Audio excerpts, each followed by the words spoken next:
Can I apply for a work authorization card through OPT and through the marriage-based adjustment of status?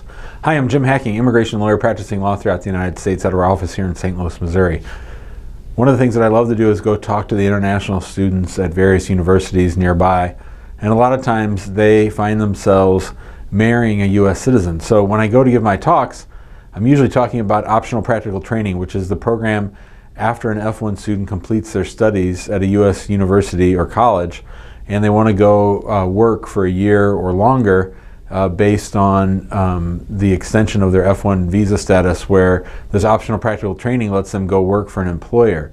And you have to be sort of careful about when you apply for your work authorization card towards the end of your studies so that you have it filed on time and filed properly and all those things. So, you know, in those situations where an international student is eligible for OPT and is also marrying or has married a U.S. citizen, they often ask us, well, should we go ahead and apply for a work authorization just on OPT, or should we file it just based on marriage, or should we file both? And of course, it generally depends on the time frame of things. So obviously, if you get married before you graduate, you're going to be able to get a work authorization that way, and there's probably no reason to file for both. But if you're going to need a couple months in status or a couple months for your ability to work, if you can work faster by getting your employment authorization document, your EAD, your work card, through OPT, optional practical training, that's going to be better than just waiting for the spouse case to get underway, because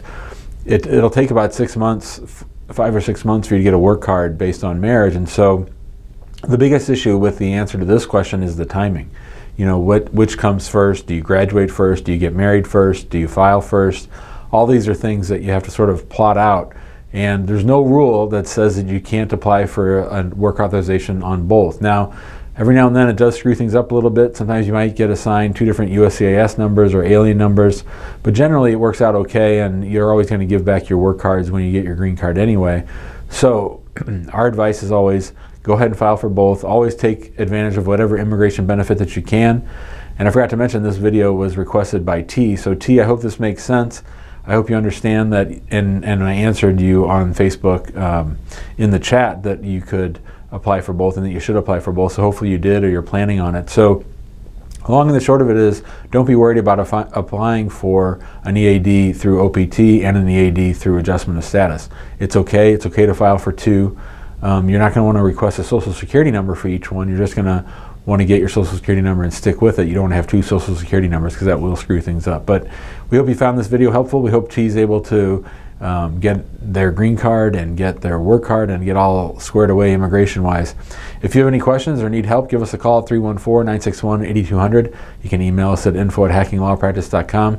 Be sure to join us in our Facebook group, which is called Immigrant Home. And if you like this video, please be sure to share it out on social and to subscribe to our YouTube channel so you get updates whenever we make videos just like this one.